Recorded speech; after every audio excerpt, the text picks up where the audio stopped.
ಚಿನ್ನಕ್ಕಾಗಿ ವೃದ್ಧೆಯ ಕೊಲೆ ಶಂಕೆ.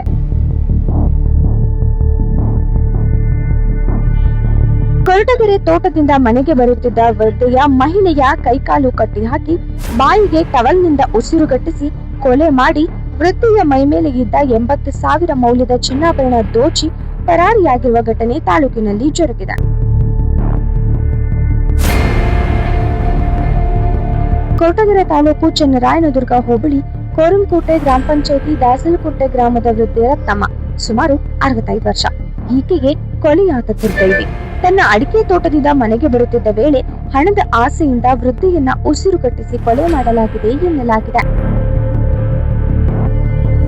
ವೃದ್ಧ ಮಹಿಳೆಯ ಸೊಸೆ ಇಬ್ಬರ ಮೇಲೆ ಅನುಮಾನ ವ್ಯಕ್ತಪಡಿಸಿ ನೀಡಿದ ದೂರಿನ ಅನ್ವಯ ಸ್ಥಳಕ್ಕೆ ಸಿಪಿಐ ಪುರುಷೋತ್ತಮ್, ಪಿಎಸ್ಐ ತೀರ್ಥೇಶ್ ಭೇಟಿ ನೀಡಿ ಪರಿಶೀಲನೆ ನಡೆಸಿದ್ದಾರೆ. ಕೊರಟಗೆರೆ ಪೊಲೀಸ್ ಠಾಣೆಯಲ್ಲಿ ಪ್ರಕರಣ ದಾಖಲಾಗಿದೆ.